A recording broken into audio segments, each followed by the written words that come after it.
Bienvenue sur DMG TV, les histoires mystiques. Tu es nouveau sur la page, n'oublie pas de t'abonner, de laisser un commentaire, de liker et de partager.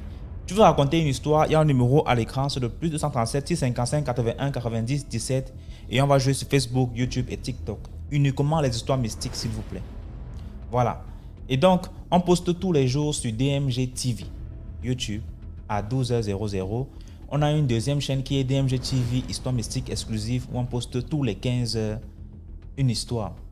Nous avons une troisième chaîne qui est DMG TV Backup au cas où la première chaîne se perd parce qu'on a perdu une chaîne une fois et on a décidé de faire une chaîne Backup où on poste tous les 13h30 une nouvelle vidéo.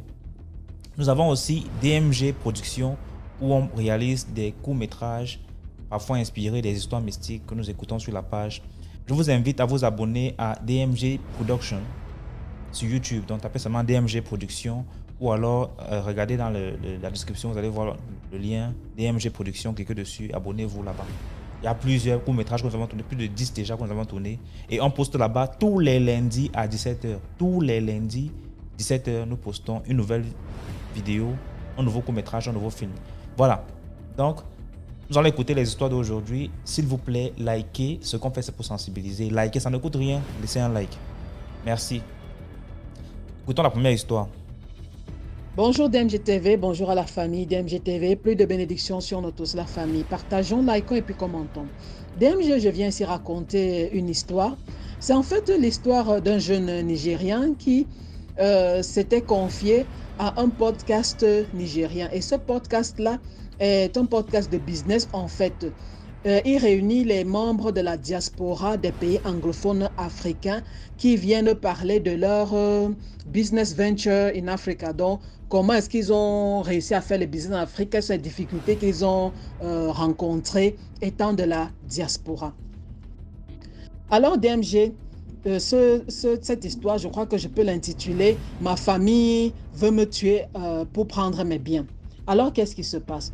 Le jeune homme alors avait beaux-arts. Arrivé en Italie, premièrement, lui s'était dit, pour lui, son beaux-arts, c'était quoi? C'était, il arrive en Europe en moins de 10 ans, il faut qu'il fasse un peu d'argent et qu'il puisse construire dans son pays une maison, construire des magasins qu'il mettra à louer et il occupera l'un des magasins pour faire son propre business. C'était ça son idée.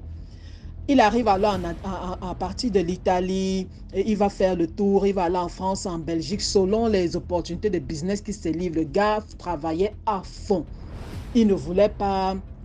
Et justement, il dit que lui, il ne voulait pas mettre son argent, par exemple, pour régulariser sa situation en prenant un avocat, en ouvrant un dossier et tout ça. Lui, toutes ces 5 francs, chaque 5 francs, il mettait de côté. Et il envoyait une partie petit à petit à sa maman qui devait mettre l'argent en banque. Alors, après des années qui passent, le gars fait ses calculs, il se rend compte que non, il a suffisamment pour pouvoir acheter un terrain et réaliser le reste de son rêve.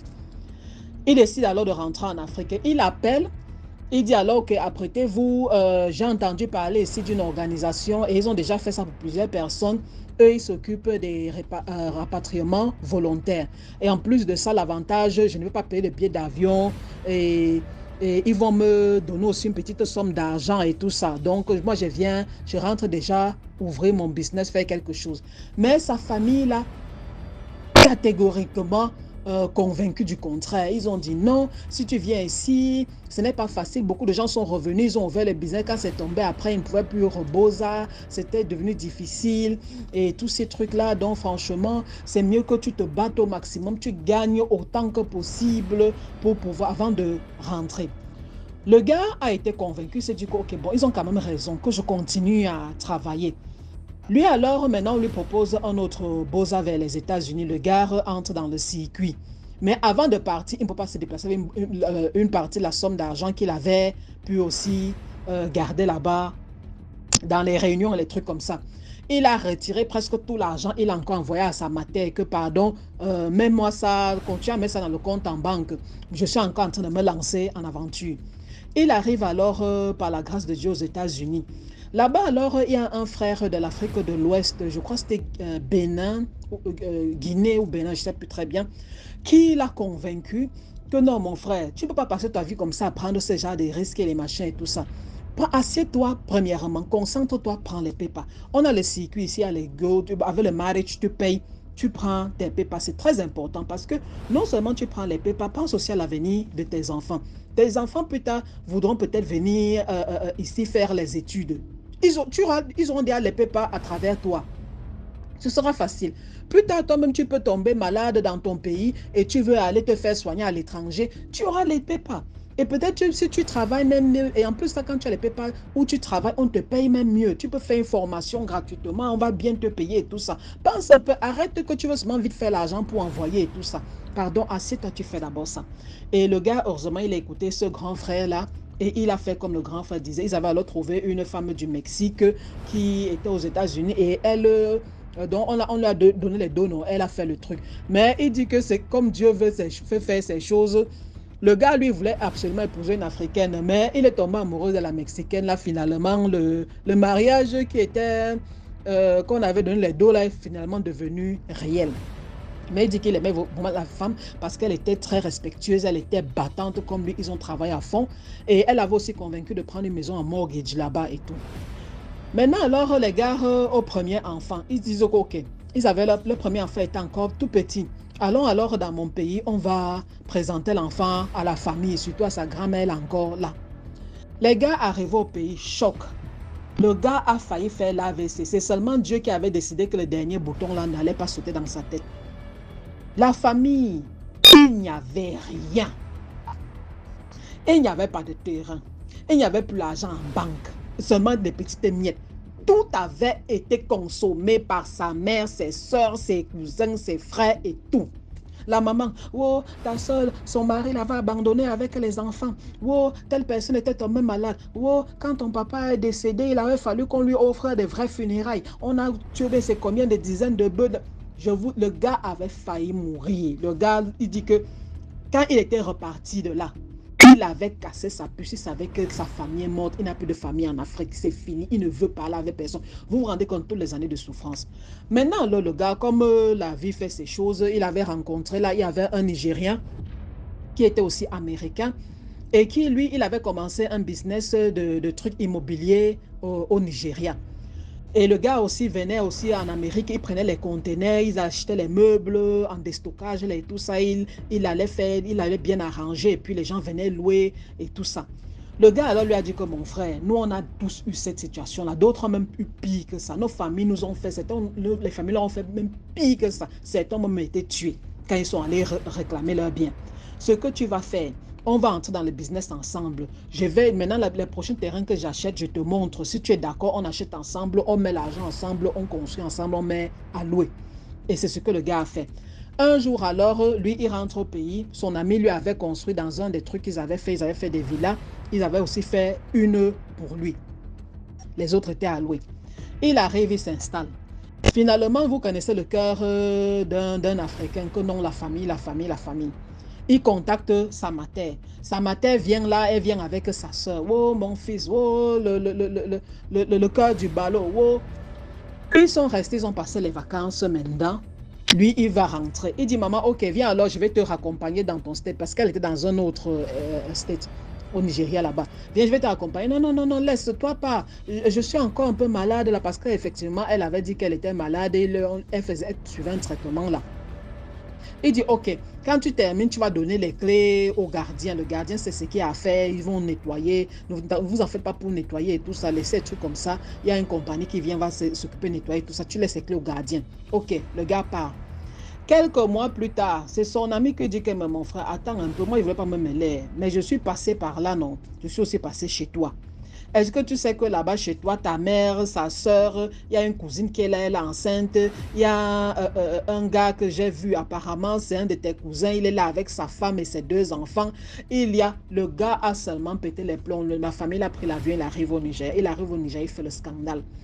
Il a fait le scandale, sa mère a failli se déshabiller, que non, elle va le maudire. Si tu meurs maintenant, n'est-ce pas, tes biens, c'est pour nous. Qu'est-ce qu'il y a que tu viens crier et patati patata. Elle a commencé, oh, où tu parles là, tu ne n'auras pas de biens. Ceci, c'est là. De la maison, si tu ne peux pas me donner ça, tu ne peux pas me donner ça. Elle a fait. Vous connaissez un peu le chantage émotionnel des mamans.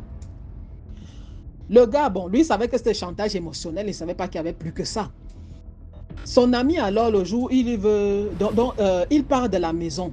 Non, non, attends, il n'était pas à la maison. Non, il n'était pas à la maison. Il avait dit qu'il était allé à l'hôtel parce qu'il n'avait même pas de place dans sa maison. Oui, il était allé à l'hôtel parce qu'il n'avait même pas de place à la maison. Maintenant, quand il était à la chambre de l'hôtel, à un moment, la nuit, il sent qu'il ne peut plus respirer. Il se dit, ah, il fait la WC ou quoi. Il appelle son ami vient rapidement. On l'amène rapidement à l'hôpital, on fait tous les trucs impossibles. On dit que non, ce n'est pas la WC, ce n'est pas, non, tu n'as aucun problème. Mais effectivement, devant son ami et le médecin, il était là, il n'arrivait pas à respirer. Il se lève, il tire, il fait, hey! C'est alors là que le médecin était apparemment dans un White Garment Church. Il s'habille, les églises, ils s'habillent en blanc, ils ne portent pas les chaussures et tout ça. On l'amène rapidement là-bas. Dès qu'il arrive là-bas, ceux qui étaient là-bas se lèvent seulement. Prayer Warriors, ils commencent à prier sur lui. Ils disent que non, il est en train d'être tué physiquement, spirituellement. Ils font les trucs. Finalement, qu'est-ce que le gars découvre? Sa mère appartenait à quelque chose avec sa soeur et sa cousine. Les femmes là, en fait, le gars, du moment où il avait décidé de Boza, on avait déjà mis que c'était lui la chèvre. Il a le chef de sacrifice. Il allait travailler tout son argent. Il allait seulement travailler pour eux. Et effectivement, il ne devait ni se marier, ni même avoir d'enfants. Donc, quand il s'était même marié, avait fait l'enfant là, c'était par hasard. Il n'était pas supposé se marier et il n'était pas supposé faire d'enfants. Donc, il se dit que peut-être c'est parce que sa femme, elle prie beaucoup, elle est catholique, elle prie beaucoup, elle a l'encens dans la maison, elle fait beaucoup de trucs comme ça.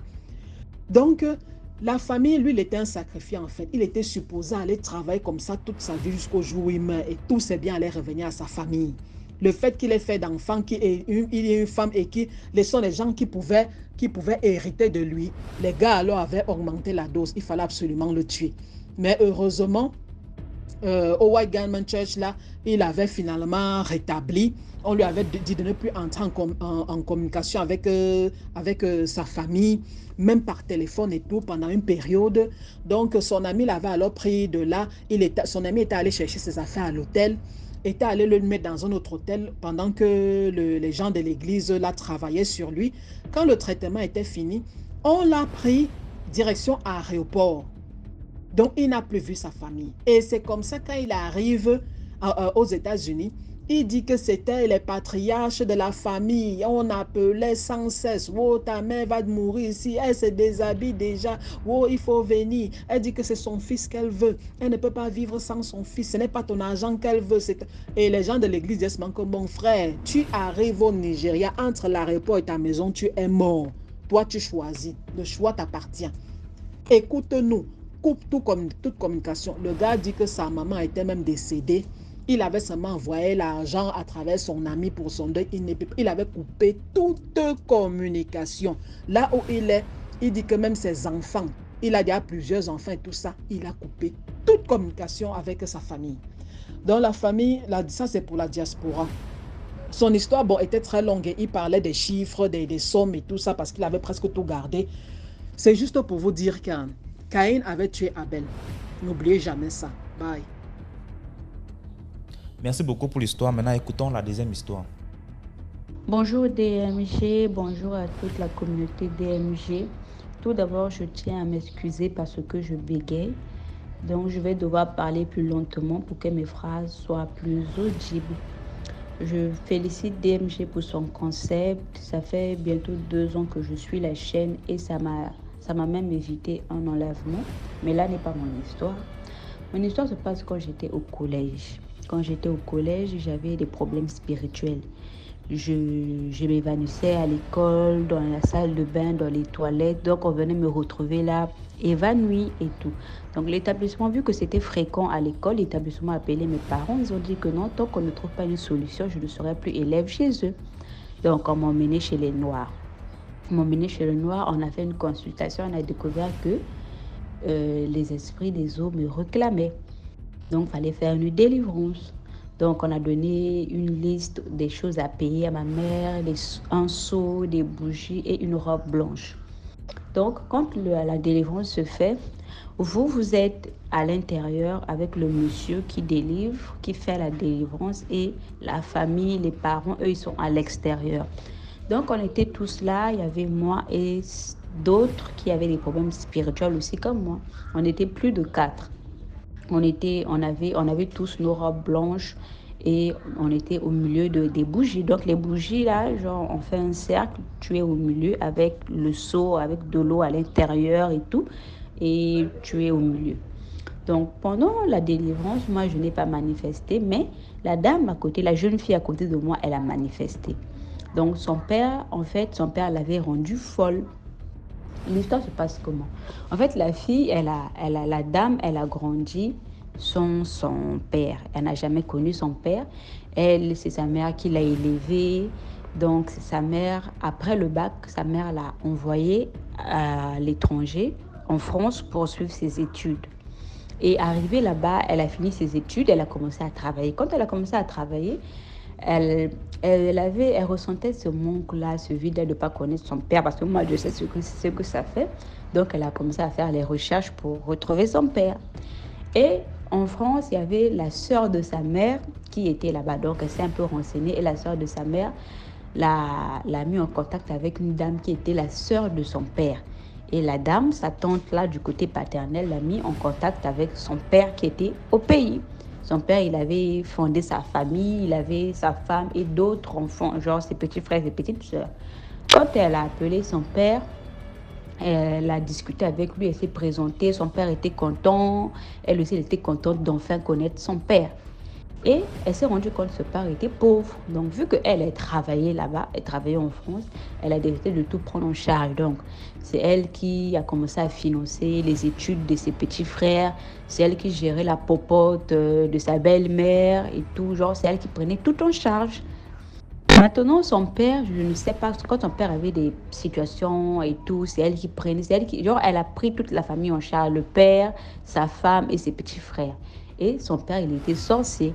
Donc, le fait que la fille s'occupait de lui plutôt, excusez-moi, ça lui faisait mal.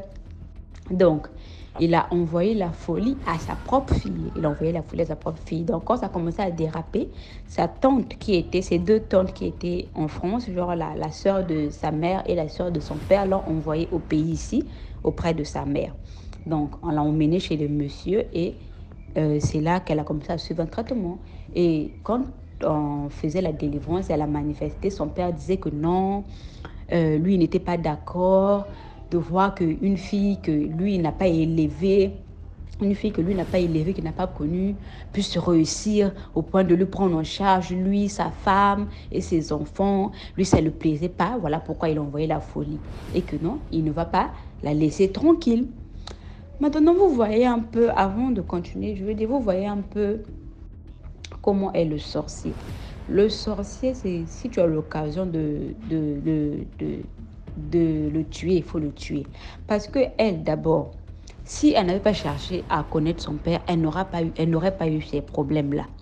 Donc, le père sorcier qu'il est, bête qu'il est, il y a ta fille qui te recherche, qui te prend en charge. Tu ne travailles pas. Au lieu de remercier Dieu que non, Dieu a envoyé quelqu'un pour te prendre en charge, toi, avec ta femme et tes enfants. Non, non. Toi, tu décides de nuire à cette personne-là.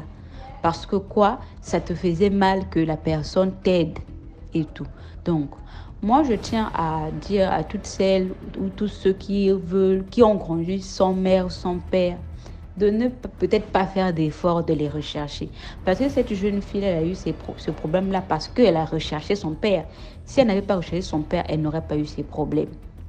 Donc, c'est mieux, c'est ta mère qui t'a élevé, c'est ton père qui t'a élevé. Reste avec le parent qui t'a élevé. Évite de vouloir chercher que non, je veux connaître, non. Parce que tu ne sais pas comment est cette personne-là. Tu ne sais pas pourquoi ton parent n'est plus en contact avec cette personne. Tu ne sais pas pourquoi ton parent t'a caché à cette personne-là. Tu ne sais pas tout ça. Toi, parce que tu es enfant, tu grandis, tu veux. Vraiment, je tiens à vraiment dissuader tous ceux qui sont dans cette situation de vouloir rechercher leurs parents, d'éviter ça. Et moi, mon traitement a fait 1 mois et le traitement de la dame a fait plus de 6 mois comme ça. Donc, je n'ai pas de suite. Je ne sais pas comment ça s'est passé après, si on a pu la délivrer, si finalement elle est retournée en France. Je n'ai pas de suite. Et depuis que ça s'est passé, j'ai entendu sur DMG Backup, il y a une histoire qui s'est passée. J'ai entendu et ça m'a poussé à raconter cette histoire. Vraiment, merci. Je reviendrai prochainement pour expliquer comment j'ai failli être enlevée. Merci.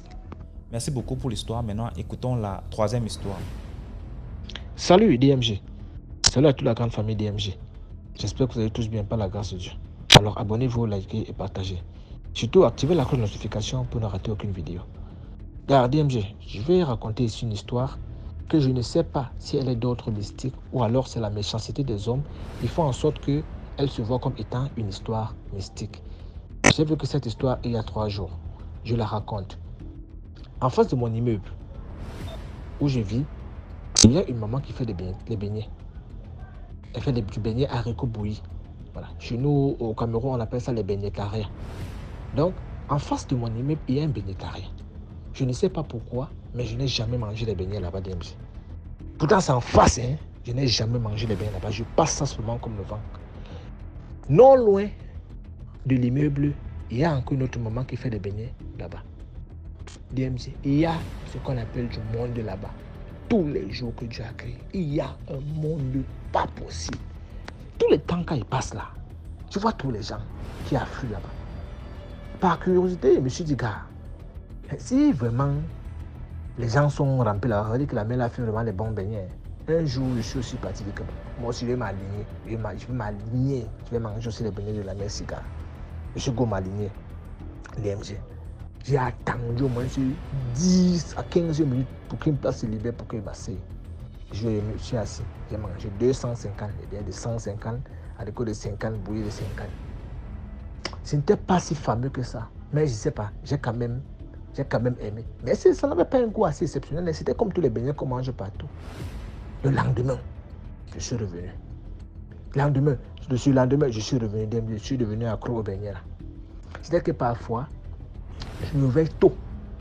6 heures. Parce qu'il doit pas faire école à 9 heures. Je me réveille à 6 heures. 7 heures, je suis là sorti. Parce qu'il faut qu'il m'arrête là-bas pour manger les beignets. La mère là commence à faire les beignets à 5 heures. DMG. Parfois, tu rentres sur le travail à 18 heures. La mère là encore en train de faire les beignets. Elle dit qu'elle fait les beignets dans une saleté pas possible. Dans une saleté pas possible. DMG, tu arrives. Elle a les seaux de farine qu'elle a tourné, c'est là partout. La farine est en train de mousser, tu vois. Le haricot est trempé dehors, tu vois. On lave les assiettes dehors, dans l'eau sale, tu vois. Quand il pleut, l'eau entre dans le beignetarien, la boue. Tu manges les beignets dans la boue. DMG. Aucune hygiène. On tourne la bouillie devant toi. Tu vois. Mais personne ne parle. Les conditions d'hygiène ne sont pas respectées. C'est d'une saleté inimaginable. Mais je ne sais pas qu'est-ce qui m'envoie là-bas tous les jours manger les beignets. C'est-à-dire que DMG, quand je ne mange pas les beignets de la mère, c'est comme si je n'avais pas passé mon journée. Soit il va vite rentrer du travail pour que je puisse encore trouver des beignets là-bas. Je mange. Pourtant, ce n'est pas la nourriture qui me manque. Pourtant, ce n'est pas le petit déjeuner à la maison qui me manque. Mais c'est les beignets de la mère là seulement que je veux DMG. Tu comprends plus, non? Je dis que parfois, quand il pleut, c'est tellement sale que je prends un t-shirt ici à la maison, je sors avec eux. Quand il va aller là-bas, il va étaler ça pour pouvoir m'asseoir. Parce que les chaises sont mouillées. Et dans tout ça, il fait encore le rang. Les gars, les voitures. Moi, j'ai même eu des amis là-bas, dans le bien-être, parce qu'on se trouvait là-bas, tu te trouves en rang. Tu restes en rang comme ça là. Tu manges des beignets, il vient s'associer à côté de toi. Tu dis, ah papa, voilà une petite place là, il vient s'asseoir. Vous serrez là, vous mangez là. On a dit partir au travail. Des messieurs comme nous en train de partir au travail. Mais on est assis dans un bintara sale. Sale. C'est-à-dire que parfois, quelqu'un prend vide de manger, on prend le plat là comme ça, on tourne dans l'eau sale là comme ça là, on ne suit même pas avec l'eau là, on t'essaie avec ça, mais tu manges, tu ne te plains pas. Alors avant-hier, j'étais en train de manger les beignets là-bas comme d'habitude, DMG. C'est-à-dire que je mange les beignets chez la mère presque tous les jours. Presque tous les jours, sauf si elle n'est pas là. Alors il y a 3 jours, j'étais en train de manger les beignets. Voilà une maman qui est encore là-bas. Toi la sorcière-ci, là, tu n'es pas encore quitté d'ici. Hey, mon cœur là va faire bam bam, sorcière. Il a dit que ici non, il veut tendre mes oreilles. Tu n'es pas encore quitté d'ici là. On t'a donné l'ultimatum. Tu n'es pas encore quitté ici. Une sorcière comme ça là. Tu fais les beignets avec les serpents. Des beignets avec le serpent. Je suis en train de manger des beignets. On dit qu'on a fait des beignets avec le serpent. Puis l'appétit est go. L'appétit est go. Donc, dans ces dialogues là, parce que tout le monde était muet, c'est un peu comme si on avait hypnotisé. Moi, je suis d'abord un rebelle de nature. Je dis que mais la mère, le beignet avec le serpent, comment? La mère a dit que, la femme qui est en train de dire que, la femme, c'est que vous voyez là, regardez une femme qui fait les beignets de 5h à 18h, c'est normal, c'est toujours plein. C'est que j'ai des beignets qu'elle fait. Regardez, il y a quelques petits bienterrans là aux alentours. Aucun bienterran ne parvient à s'en sortir. Elle est la seule, elle est la seule. La femme, c'est que vous voyez là. Moi, DMG, elle dit que la femme qu'on voit là, elle la connaît depuis. Que vous voyez ses enfants, c'est là, son mari l'a abandonné quand il est entré dans les affaires de la sorcellerie. Et quand elle a commencé la sorcellerie, elle ne faisait pas les beignets. C'est quand son mari l'a abandonné avec les enfants parce qu'elle est entrée dans un camp de sorcellerie qu'elle a commencé à faire les beignets. Que la mère est une sorcière, qu'on la mère là depuis Dakar. Depuis Dakar qu'elle la connaît depuis. La mère était la bouche pleine, elle ne se défendait même pas, mère DMG. Ça venait corroborer ce que la mère était en train de dire. Parce qu'on ne peut pas t'accuser que tu as le serpent. Elle dit que la mère a le serpent dans le bénétariat. Que ce n'est pas la première fois que nous, elle dit qu'elles sont les voisins. Elles sont les voisines, autant pour moi, elles sont les voisines. Et que c'est la 5e fois qu'elles voient le serpent ici. Et qu'à chaque fois que la mère la voyage, parce qu'exactement, il y a un peu là où elle n'était pas là, qu'à chaque fois que la mère la voyage pour aller dans son village, on recevoir le serpent derrière. À chaque fois qu'elle voit, c'est la 5e fois qu'on a vu le serpent là-bas. Là. Et la mère là, elle est là, elle ne parle pas. La mère, elle est là, elle ne parle pas, DMG. Mais après, la femme là sort, la femme a dit qu'on te donne 1 semaine pour dégager d'ici là. La mère là part. Mais la mère là, maintenant, nous on reste. Et il y a un monsieur qui dit que mais la mère, ce qu'on entend là, c'est vrai.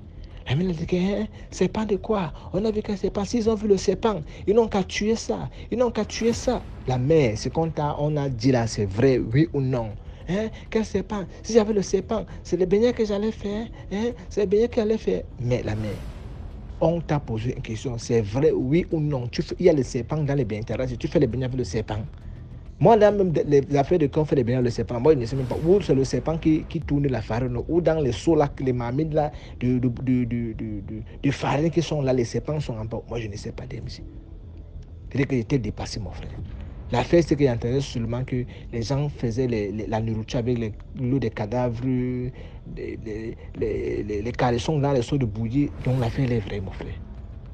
Ça m'a choqué quand il pense au nombre de fois que j'ai mangé les beignets, que je suis resté à attendre pour manger les beignets dans lequel le bénétariat est entouré de serpents mystiques pour attirer les clients. Car je me sens piégé. Je déteste la mère là maintenant. Je l'ai vu aujourd'hui même encore là. Je l'ai vu.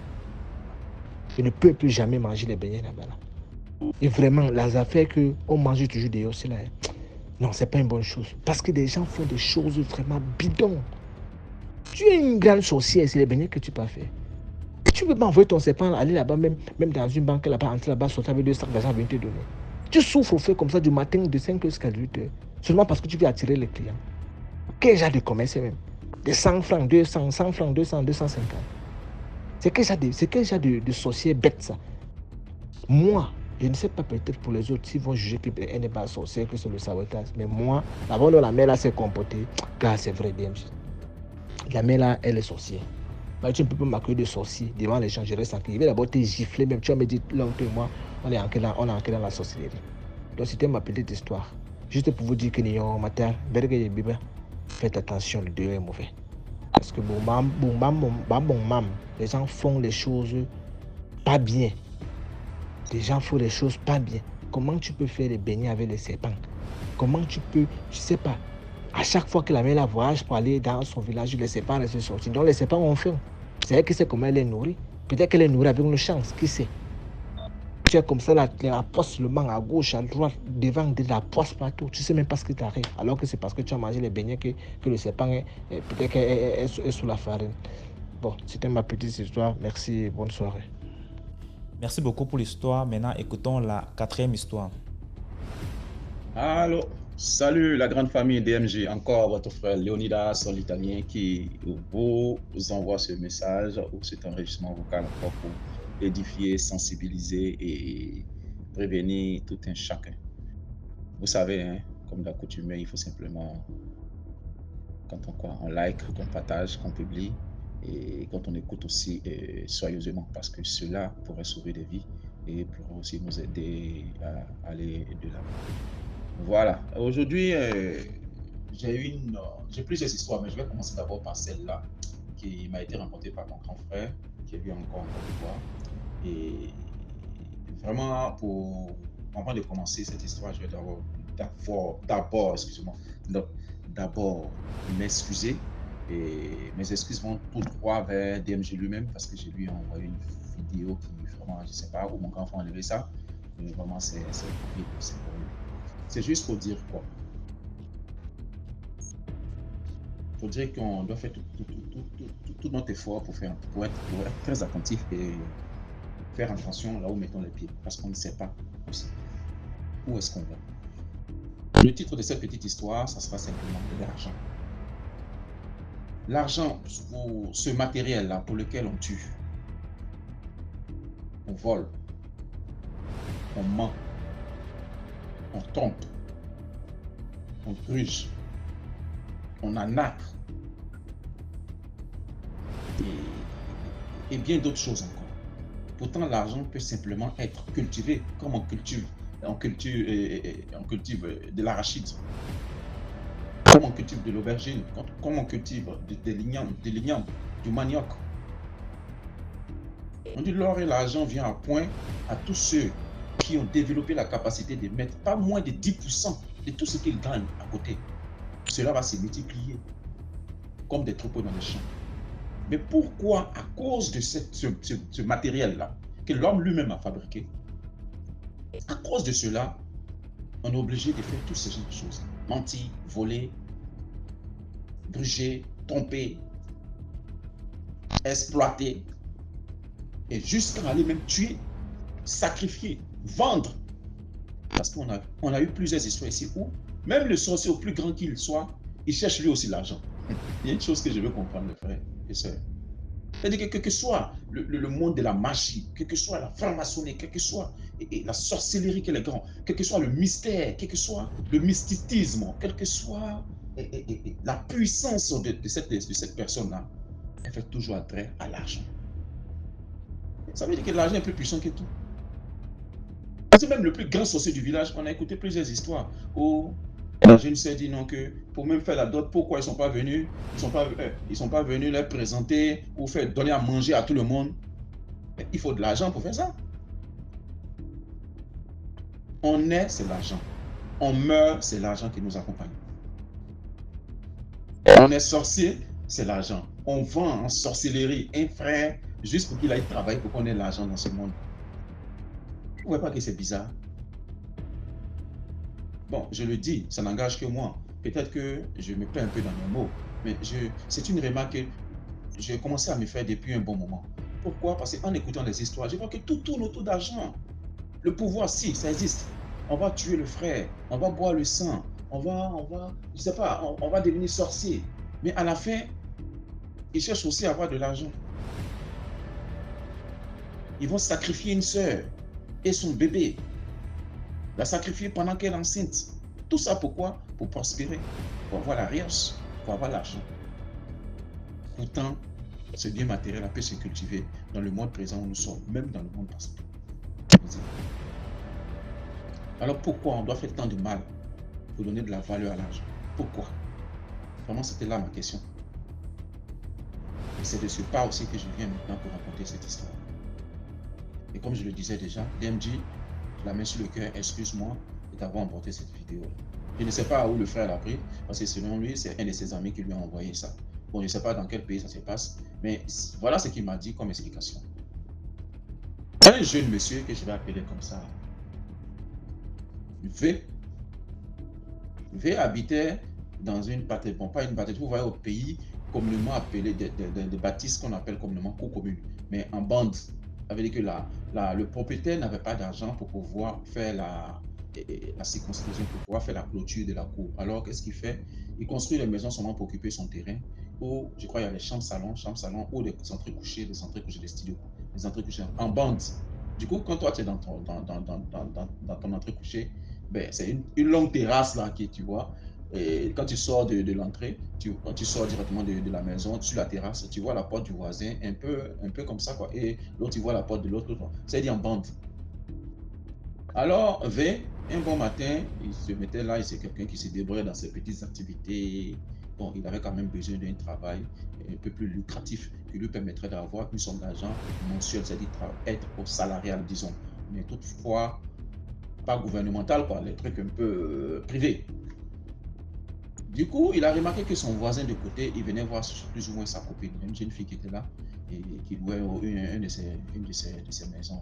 Donc, le jeune en question, il vient, que je vais appeler peut-être il venait chaque fois, peut-être une fois chaque 2 semaines, le vendredi, samedi et lundi matin ou dimanche soir, il retournait dans son coin.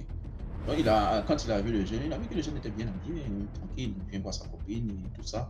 Et puis bon, il a essayé de sympathiser, lui il était assis dehors là, en train de dire, bon, bonjour mon frère, comment tu vas? Ouais, je vais bien, et toi? Mais souvent je te vois venir ici, bon, moi je suis là, bon, voilà, ils ont sympathisé. Et le gars, celui qui vient souvent, une fois chaque 2 semaines, il commence disons, à tisser des liens d'amitié avec le gars, seulement pour pouvoir contrôler sa copine. Vous voyez un peu comme les hommes font. Il travaille dans le nord du pays et il veut que celui qui est là, le bon voisin, soit un peu son espion. Mais il dit, yo, tu viens ma copine, tu sais, c'est moi qui paye la maison, le courant, tout ça. Là. Mais tu connais les femmes, franchement, tu ne pas qu'elle emmène quelqu'un d'autre, quoi. Donc, écoute, si tu peux essayer de me faire comprendre ou de me donner des informations. En fait, il voulait que le gars, ça s'en indique, en fait, auprès de ces demoiselles. Le gars dit, Joe, toi aussi, est-ce qu'on peut contrôler les femmes? Toi aussi, tu peux me demander un truc comme ça. Il dit, non, tu es mon gars, tout ça. Ouais. Il dit, mais tu penses que moi j'ai le temps? Il dit, ouais, je sais que tu n'as pas le temps, mais ça c'est A qui dit à V. Je sais que tu n'as pas le temps, mais au moins vous êtes là tout ensemble sur le même palier. Donc, je pense que tu peux chaque fois dire un bonjour, un bonsoir, et puis me dire quand les gens viennent. Il dit, ok. Qu'est-ce que moi je te dis, c'est des choses qui me plaisent, ça c'est V qui dit, bon, tu sais, moi je vais te dire déjà, c'est des choses qui ne me plaisent pas, mais ok. Mais dis-moi, dans le coin où tu vas, là, toujours tu viens, tu es bien là, tu es tout frais, de toute façon, là, tu es même important, on peut dire. Mais alors, t'as pas, dis à moi ici, je me débrouille, vraiment, c'est pas trop ça, quoi. C'est pas trop ça, mais j'ai juste ce qu'il faut pour payer le loyer, tout ça. Tu peux pas me trouver une position dans ton coin là-bas au nord, parce qu'il paraît que ça donne là-bas. Il dit, ouais, bon, je vais t'informer si je trouve quelque chose. 1 mois passe, 2 mois passent. Le gars, il vient comme je le disais, une fois chaque 2 semaines. Du coup, il approche, V approche A, il dit, mais Joe, tu m'as dit, tu vas me faire savoir. Mais jusqu'à présent, tu ne me fais pas savoir, ça que c'est mauvais. Mais passe-moi ton numéro, comme ça, je peux t'appeler de temps en temps. Et puis bon, il dit, ouais, tu as raison, hein, comme ça, tu peux me donner des informations, tout ça. Bon, mais dis-moi, jusqu'à là, tu n'as rien remarqué? Il dit, non, j'ai rien remarqué. Il dit, attends, V, tu n'es pas en train de jouer. Moi, il dit, non, hey. Moi, je vais dans mes grouillages, quand je rentre, bon, souvent, elle est tranquille, c'est une fille, elle est vraiment tranquille. Bon, ok. Mais dis-moi, tu n'as pas encore retrouvé quelque chose pour moi? C'est comme ça, il a dit à V, ben non. Et bon, j'ai entendu un truc là, laisse-moi le temps, quand je vais partir, je vais bien m'informer et ensuite je ferai un retour quoi, pour voir si c'est quelque chose de bon ou pas. Il dit ok. Et comme ça, A retourne dans sa zone. Bon. Et V s'impatientant, qu'est-ce qu'il fait? Il prend le téléphone, il appelle après 2 semaines. Comment tu vas? Ouais, je vais bien, et toi? Ah, mais ça fait un bail, hein. Ouais, mais dis-moi, ça fait déjà 2 semaines là. Mais qu'est-ce que tu fais de ma situation là? Je t'ai proposé ça, fait maintenant on est dans 4 mois. C'est vrai que je vais pas te mettre la pression, mais t'as rien. Moi, tout ce que je veux, c'est quitter le coin où je suis, quoi, le bled là, le quartier, quoi. Il dit, ouais, c'est vrai, tu as bien fait de m'appeler. Écoute, il y a un truc qui est en vue là. Et c'est vraiment bon. Et si tu veux, hein, je peux te brancher sur le Ken. Il dit, ah bon? Mais dis-moi, c'est quoi? Il dit, non, c'est un petit bar tranquille, un petit travail, disons. Quand on dit bar. Un petit travail tranquille, que c'est même pas compliqué. Hein. Il dit, mais c'est payé combien? Le gars dit, non, c'est Togo. Bon, Togo au pays, ça veut dire 100 000, si je ne me trompe pas. Hein. Pour les gars qui parlent le Nushi, là, écoutez, les devant, ils sont là, sur la place. Donc voilà, je vous salue au passage. C'est Léonidas. Donc il disait comme ça que non, c'est Togo. Hein. Il dit, ah, c'est Togo. Mais ça, c'est beaucoup, ça veut dire 100 000 francs CFA. Mais le gars qui se cartonnait, il se battait contre la vie, même pour avoir même que, je ne sais pas combien, 20 000 même le mois, c'est vraiment compliqué. Tu lui parles de 100 000 mois, vraiment, c'est vraiment la Rio, c'est vraiment l'Eldorado, quoi. Il dit comme ça, il dit, Joe, pardon, mon frère. Pardon, il faut bien prendre des infos. Mais dis-moi, il s'agit de quel travail? Il dit, ah, maintenant c'est comme ça. A dit à V, tiens, surveille, moi je ne peux pas te dire sur le téléphone, hein, c'est un boulot, c'est bien payé, mais il faut que je sois là devant toi, et puis bon, t'informer. C'est comme ça, quand A arrive sur le territoire, il voit sa copine, V l'approche. Mais bien avant ça, V a un ami d'enfance qui est avec lui, bon, dans le quartier. Il lui fait parler, Joe, j'ai vu, tu vois, le jeune frère A là. Il dit, ouais, il dit, bon, il m'a proposé un truc là. Vraiment, c'est vraiment alléchant. Chantin, moi, si c'est bon, il te fait signe aussi. Il a dit qu'on paye 100 000. Il dit 100 000 par mois. C'est bon, mais il t'a dit c'est quel type de boulot? Je lui ai dit, ben non, il n'a pas osé me dire parce qu'il dit on ne peut pas dire sur le téléphone. Et son ami lui dit, attends, toi aussi, c'est quel boulot on ne peut pas dire au téléphone là? Tu sais quoi? Méfie-toi, hein, parce que franchement, il y a des rumeurs qui passent hein, avec la situation du pays qui arrive. Certains disent que, certains qu'est-ce qu'ils font, même dans l'armée, ils enrôlent des gens, ils vous font croire que vous allez en mission et puis après on vous débarque au nord quelque part là-bas. Et après, on vous fait faire la guerre ou bien bon, les trucs bizarres où certains ils blaguent les gens, ils te prennent, ils t'envoient ailleurs et puis bon, ils vont te livrer en esclavage et tout ce genre. Donc, méfie-toi. C'est quel boulot qu'on ne peut pas essayer de t'expliquer au téléphone. Bon, il est venu et qu'est-ce qu'il t'a dit? Il dit non, il est venu mais il m'a rien dit. Je lui ai demandé, il a dit non, après. Ah, son ami dit non, méfie-toi. Moi, je vois c'est un peu louche.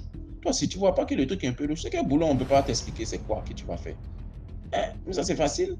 Si tu n'es pas en mesure de te dire quelle sera ta mission ou quel sera l'exercice que tu vas faire, méfie-toi. Bon, c'est comme ça, vers lui, à son tour. Bon, tu sais, quand quelqu'un est vraiment acharné du boulot, il pense que vraiment l'autre est jaloux, ou bien l'autre, il ne veut pas son bonheur. Il a attendu encore 2 semaines. Il appelle A. Il demande à A encore, mais Joe, c'est comment? Il dit, ouais, le boulot, il est là, que... Bon, quand je vais venir, on va en parler. Il dit, ok, je t'attends. Le gars, il vient après 2 semaines. Dans la semaine qui a suivi, il est arrivé. Et le gars, dès qu'il arrive net, il va le voir. Il dit, mais bon, tu es arrivé là, tu ne me parles pas encore. Moi, c'est bon ou c'est pas bon? Il dit, non, c'est bon. Mais au fait, bon, c'est un truc c'est une histoire. Ils ont découvert une mine d'or là, quelque part.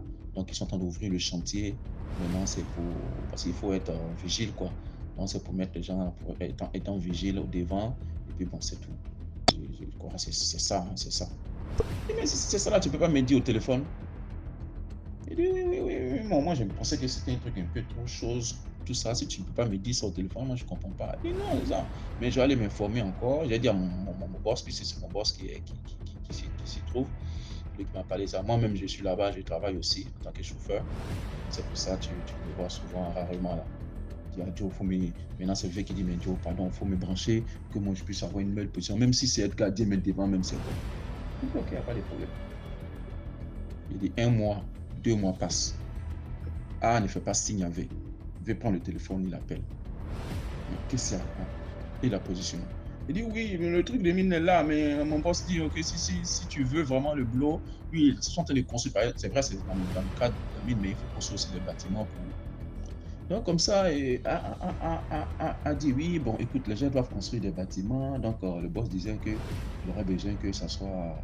Il a besoin d'un vigile là-bas pour pouvoir veiller sur le bâtiment. C'est tout. Tu vas être gardien, quoi. Gardien pour veiller sur le travail. Et puis bon, si ça finit, tu peux rester aussi être le vigile de la cour. Mais tu as changé, c'est plus le truc là, c'est devenu maintenant.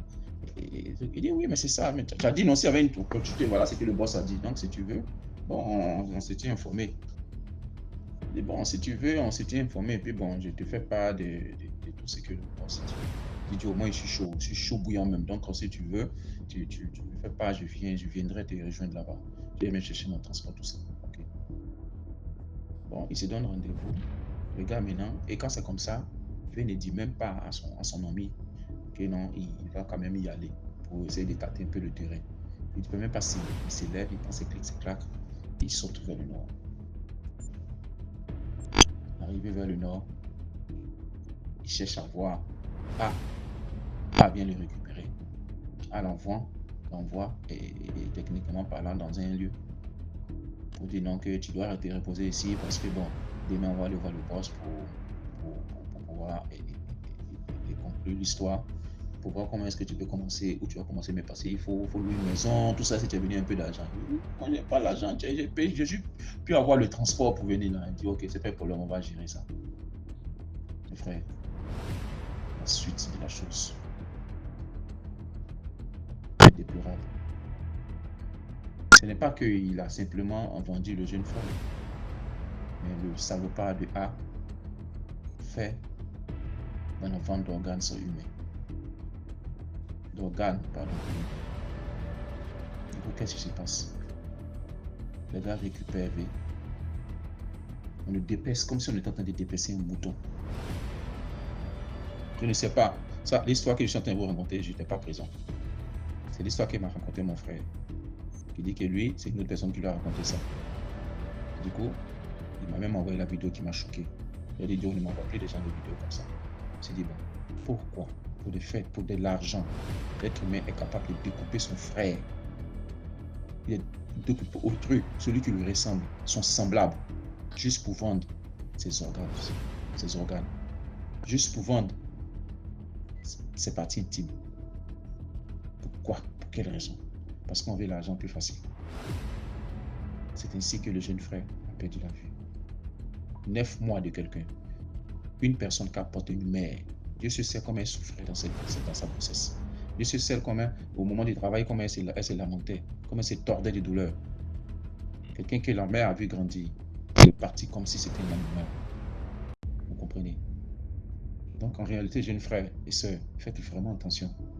Même si vous êtes pauvre, même si vous manquez d'argent, je vous dis, l'argent, l'or et l'argent vient en point à celui qui sait épargner, pas moins de 10%. Tu ne deviendras pas riche. Parce que la prochaine étape qui viendra, c'est quoi? C'est que tu es l'intelligence, tu développes la capacité de pouvoir investir cet argent-là dans une activité, pas lucrative, mais une activité productive. Et ça va se multiplier comme des troupeaux dans les champs.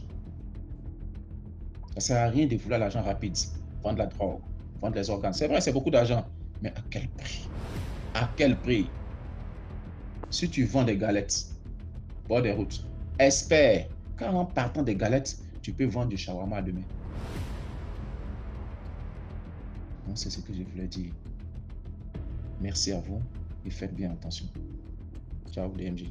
Excuse-moi pour la faute de la vidéo. Merci beaucoup pour l'histoire. Maintenant, écoutons la 5e histoire. Bonjour DMJ. Je tiens à préciser que tout ce que, en dehors du fait l'esprit a dit que il a mis au lac la bassine et qu'il était avec un ami, tout le reste, ce sont des choses qu'il a l'habitude de me dire en live, mais en disant, en blaguant. Déjà pour la bassine, il m'avait dit une fois que, quand il m'a avoué qu'il a voulu me féticher, il m'a dit que la dame qui devait lui faire ce fétiche devait expliquer qu'elle devait faire quelque chose, un rituel, en tout cas, ou de prendre calebasse, mettre mon nom dedans et puis faire partir ça dans une rivière. Donc c'est ce qui... Mais c'est quand l'esprit a parlé de bassine avec des choses qu'on a mis au lac bleu, ça m'a fait penser à ce qu'il m'avait dit que quand il a voulu me féticher, la dame devait faire un truc. En tout cas, on devait balancer la calebasse dans une rivière en fait. J'avais oublié de souligner ça. Désolé. Merci. Désolé DMJ, j'ai eu un appel. Donc l'esprit était tout calme, il me dit non, j'étais avec un ami m'accompagnait. Après j'ai posé la question de savoir mais où est cette bassine? Déjà, je suis au Gabon. Au Gabon, il y a une province dans laquelle il y a un lac qu'on appelle le lac bleu. Du coup, je suis... et j'étais dans l'hôtel, dans un hôtel qu'on appelle aussi le lac bleu. Mais déjà, à la base, le lac bleu, c'est un lac qui existe vraiment au Gabon, dans une province, et où dans l'eau est vraiment est bleue et qui est réputée d'être une rivière dangereuse. Il y a beaucoup de mauvaises choses à l'intérieur, tu vois. Donc, là-bas, on ne se lave pas. Là-bas, c'est pas un endroit où on part se laver. Et ceux qui le font, vraiment, ils font d'abord des rituels. Il y a une sirène là-bas. Il y a beaucoup de choses. Les Gabonais savent un peu de quoi je parle.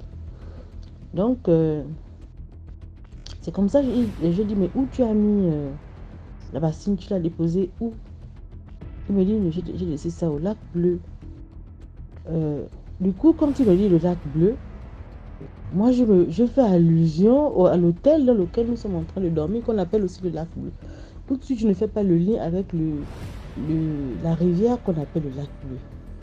Donc, du coup, j'embête un peu l'esprit. J'ai dit, mais pourquoi dis-moi, tu as laissé ça où? Parce que je ne voyais pas des lacs bleus, c'est un endroit où il y a beaucoup de monde qui circule.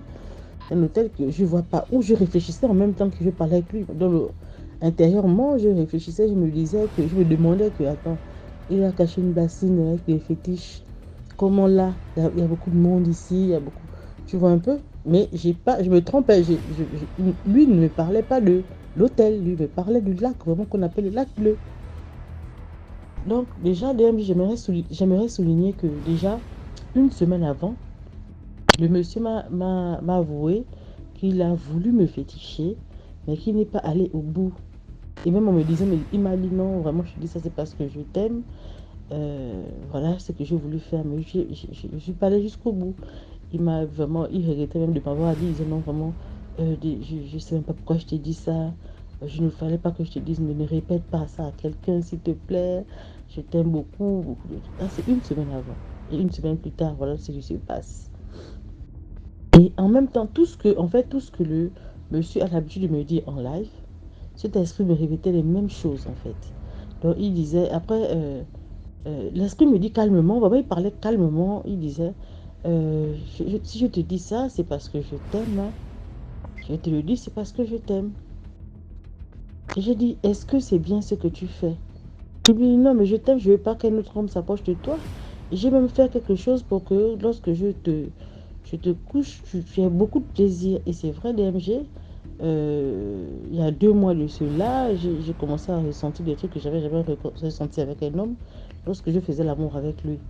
Et au début, c'est quelqu'un que je n'aimais pas. C'est une relation que juste comme ça, mais j'ai jamais aimé. C'était pas mon genre d'homme, c'était pas. Donc voilà un peu. Et puis après, tout d'un coup, je me suis mise à aller dormir chez lui. Parce que lui me suppliait pour que j'aille dormir chez lui. Mais tout d'un coup, j'abandonne ma maison pour aller dormir chez lui. C'était vraiment de toutes choses. Je faisais des trucs que je ne me reconnaissais pas. Donc du coup, quand ça se passe, je commence un peu à réfléchir. Je me dis, attends. Tout ce que je suis en train de vivre là, présentement, apparemment, ça coïncide avec ce que je vois un peu depuis plus de 2 mois. Et ça coïncide à un moment où lui aussi, il avait fait un voyage où il m'a envoyé des photos où il se lavait dans ce lac-là. C'est pas un lac, je vous dis, DMG.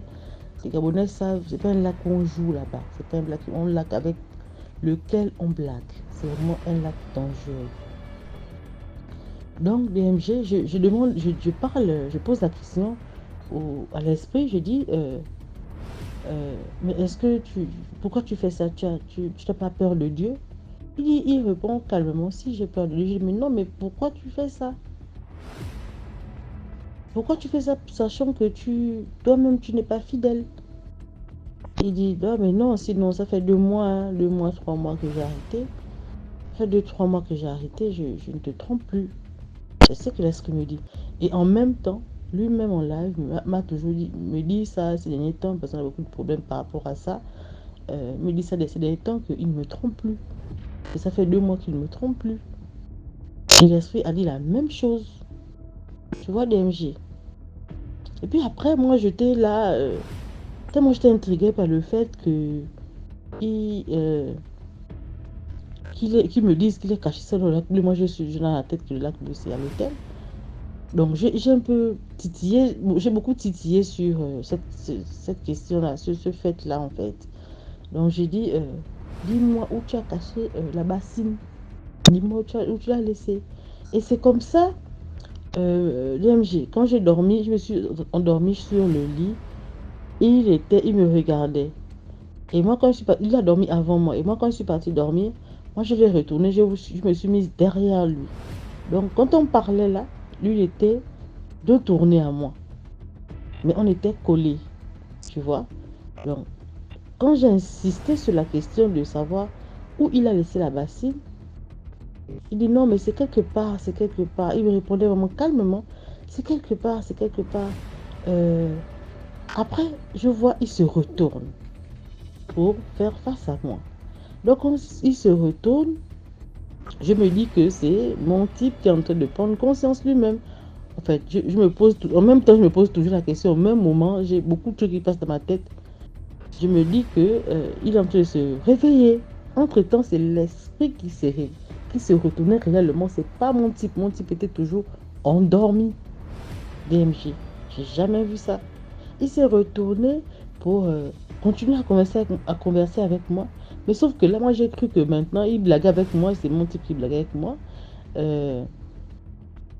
J'ai vraiment cru ça. Et puis, j'ai bousculé. Et vraiment, DMG, quand je le bouscule, je me rends compte que je vois comment l'élément s'est réveillé, en fait. Et là, je réalise vraiment que, mais attends, j'étais en train de parler avec un esprit. Il me dit, qu'est-ce qui se passe? Il se réveille, vraiment. Il était loin dans le sommeil. Il me dit, qu'est-ce qui se passe et tout. J'ai dit, mais non, j'ai dit, mets vite ta veilleuse. Allume la lumière. Je blague pas avec toi, tu vas me dire ce qui se passe. Il me dit que c'est quoi? Je lui raconte, il me dit non, mais peut-être je rêvais. J'ai dit non, il n'y a aucun rêve on fait avec en posant des questions et puis on répond, question-réponse et puis non, il n'y a aucun rêve qu'on fait comme ça. Si tu parlais tout seul comme ça, ok, mais moi je te posais des questions calmement, on a peut-être conversé pendant une dizaine de minutes, calmement et tu me répondais aussi calmement. Ça c'est une chose que j'ai jamais vue de ma vie. Je dis tu vas me dire. Oh, il m'a juré, il m'a jamais fétiché, mais DMJ, je sais que c'est l'Esprit de Dieu certainement qui a agi. C'est Dieu qui a agi pour m'ouvrir les yeux par rapport à cette situation. Et je viens vers vous ce soir pour avoir des conseils. Qu'est-ce qu'il y a lieu de faire?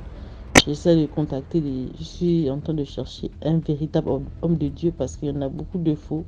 J'aimerais faire un travail, mais si ici dans la communauté il y a des gens qui peuvent m'aider dans ce sens, vraiment, je ne serai pas de refus. Donc, merci et bonne soirée à vous. Merci beaucoup pour l'histoire. Maintenant, écoutons la 6e histoire. Bonjour DMGTV, bonjour à la famille DMGTV. Plus de bénédictions sur nous tous, la famille. Partageons, likons et puis commentons. La famille, je viens ici raconter un événement vécu par ma petite soeur hier. Hier, c'était le 20 octobre en fait. Ma petite soeur m'a appelé tout à l'heure pour me raconter cet événement étrange-là. Et j'ai décidé de partager cela avec vous, la famille. Alors, hier, ma petite soeur allait rendre visite à l'un de nos oncles. Et arrivé là-bas, tout se passe super bien. Sur le chemin du retour, l'un de nos cousins décide de porter l'enfant sur les épaules. Et arrivé au niveau du carrefour, la famille, pour ceux qui sont au Cameroun, c'est Madagascar, Carrière, la zone là. Arrivé alors au niveau du carrefour, il traverse pour aller du côté où ils vont prendre le taxi, non? De l'autre côté de la route, ils entendent une femme crier. Et regarde, il y avait une femme là. Faites descendre l'enfant là, faites descendre l'enfant. Faites descendre l'enfant. Ma petite dit que mais elle est restée un peu étonnée. Elle regarde le cousin. Mais le cousin, lui, il la regarde, c'est parce qu'il ne comprenait pas. Faites descendre quel enfant? Mais ma petite se rend compte que, attends, mon cousin est le seul qui a l'enfant sur les épaules. Et elle se retourne vers la maman. Mais maman, il y a un problème. Faites descendre l'enfant là, mais vous ne comprenez pas. Madame, est-ce qu'on porte l'enfant sur les épaules la nuit? Est-ce qu'on porte l'enfant sur les épaules la nuit? Et effectivement, le soleil était en train de se coucher. Est-ce qu'on porte l'enfant sur les épaules la nuit? Vous ne savez pas qu'il y a le marché de la nuit? Quand ma soeur a entendu, vous ne savez pas quel marché de la nuit, la famille, son cerveau, elle dit que son cerveau s'est mis en mode DMGTV. Elle a seulement regardé mon cousin. Mon cousin directement posé l'enfant à terre. Direct. Elle regarde la maman là. Et la maman là dit, madame, on ne porte pas l'enfant comme ça. On ne met pas l'enfant sur les épaules la nuit. Quand la nuit est tombée là, on ne met plus. Qu'elle marche avec ses propres pieds. Hey! Ma petite soeur dit, ok maman, j'ai compris, merci beaucoup. Et vous vous rendez compte qu'à ce niveau-là, d'autres, les passants aussi s'étaient arrêtés pour suivre ce qui se passait. Parce que la maman qui parlait de l'autre côté de la route, il y avait les femmes qui braisaient. Elle était l'une des femmes qui braisent le maïs là-bas. Elle s'était levée pour dire ça. Maintenant, ma petite soeur dit alors qu'une autre maman, du côté où elle était venue s'arrêter pour prendre le taxi, Une des mamans là aussi qui brisait le maïs s'était levée, s'était approchée d'elle par derrière. Lui a dit non ma fille, tu comprends. Le soir là, quand le soleil est en train de se baisser là, pose l'enfant à terre. Arrivé chez toi, alors oui, tu peux la porter, qu'elle monte sur les épaules de son frère et tout ça, il n'y a pas de problème. Mais dehors comme ça, on ne fait pas ça. Tu as compris, ne fais plus jamais ça. Ne fais plus jamais ça, ne porte pas l'enfant comme ça. Ma petite sœur a seulement regardé son bébé comme ça. Elle tenait la main, l'enfant, elle dit qu'elle tremblait, elle dit que mon Dieu. Donc, comme on avait porté l'enfant là, c'est comme si on était en train de présenter la marchandise. Peut-être qu'il y avait même des gens derrière dans le monde spirituel qui étaient en train de donner, qui étaient en train de discuter le prix de l'enfant ou quoi. Elle a eu peur, mais arrivée à la maison, elle dit qu'elle a lavé l'enfant, elle a mis le sel dans l'eau bénie. Elle a mis le sel béni dans l'eau, elle a prié, elle a lavé l'enfant et tout ça. Et vraiment la famille, je venais vous raconter cette histoire-là pour que vous compreniez tout ce que le soir, quand le soleil se couche, on ne porte pas les enfants sur les épaules. C'est un peu comme si tu portes une bassine d'orange, tu es en train de marcher, tu cherches les clients. Vous comprenez? Parce que dans le monde mystique, on ne sait pas ce qui est en train de se passer. Et je voulais aussi dire que nous, par exemple, en islam, chez nous, on sait que quand le soleil est en train de se coucher, on rentre, les femmes enceintes normalement et les enfants ne doivent pas rester en route. Donc, dehors là, même si les enfants sont en train de jouer, on fait d'abord rentrer les enfants. Quand le soleil s'est déjà bien couché, ils peuvent ressortir jouer. Vous comprenez? Et on dit la même chose pour les femmes enceintes aussi. Quand le soleil est en train de baisser là, qu'elles entrent dans une boutique, dans un magasin, dans une maison, quelque chose, mais qu'elles ne soient pas sur la route. Parce que chez nous, en islam, nous disons que nous savons que nous vivons avec des êtres invisibles autour de nous qui sont les djinns. Et leur journée, c'est notre soir. Et leur soir, c'est notre journée. Vous comprenez? Donc, quand notre soleil se baisse, le leur est en train de se lever. C'est leur journée qui est en train de commencer. Donc, il faut les éviter. Surtout au moment quand ils sont en train de sortir là, parce qu'on dit qu'ils sortent en vitesse et ils sont furieux, brutaux, ils sont, vous comprenez. Et un enfant, par exemple, en jouant, même en jouant au ballon et tout, ça peut par exemple cogner l'enfant d'un, bousculer un, et puis après, l'être là vient punir l'enfant en le frappant d'une maladie ou bien d'une paralysie ou un truc. Tu es là, tu commences à chercher où est le nganga, où est le kamsi, où est le... Alors que tu pouvais juste faire entrer l'enfant quelques minutes avant de le faire ressortir. Donc la famille, c'est tout ce que j'avais à partager avec vous. Et je vous invite en commentaire de nous dire si dans vos cultures et vos traditions aussi, il y a de pareils interdits. Donc quand le soleil se baisse là, quels sont les interdits dans vos traditions et cultures? Donc passez une bonne journée. Et s'il vous plaît aussi, pour la personne qui en commentaire est toujours en train de dire qu'il n'aime pas que je donne les dates, pourquoi est-ce que je donne les dates? En fait, je ne sais pas trop si c'est un homme ou une femme, mais monsieur ou madame, je donne les dates tout simplement pour attirer l'attention sur la fraîcheur, par exemple, d'un sujet. Vous comprenez? Si par exemple, on me dit qu'il y a une vieille femme en ville qui te demande de l'accompagner quelque part et puis après tu te réveilles dans un autre quartier. Si je te dis que ça s'est passé hier à Yaoundé, c'est pour avertir les gens autour, pour qu'ils comprennent qu'il y a une situation chaude là, il y a des gens qui ont trouvé un nouveau système pour prendre les gens. Vous comprenez? C'est pour que les gens soient en alerte. Donc, je ne sais pas trop pourquoi ça vous dérangerait que je donne les dates, mais bon, j'espère que ça a répondu à votre question. Ok, passez une bonne journée, une bonne soirée. Bye. Que Dieu nous bénisse tous. Bye. Voilà, c'est tout pour aujourd'hui. J'espère que vous avez aimé la vidéo d'aujourd'hui. Surtout, laissez un like, commentez, partagez. C'est pour sauver des vies. Si toi-même tu as une histoire à raconter, envoie ton histoire au numéro à l'écran sur le +237 655 81 90 17. Et on va jouer sur Facebook, YouTube et TikTok. Le direct, c'est les mercredis et vendredis sur TikTok, DMG TV. Donc, ciao, on se prend bientôt pour une nouvelle vidéo. Abonnez-vous à DMG Productions, s'il vous plaît. Et laissez vos impressions en commentaire. Orientez-nous. Si vous avez des histoires que vous aimeriez que nous réalisons, mettez ça en commentaire et puis on va réaliser. D'accord, merci.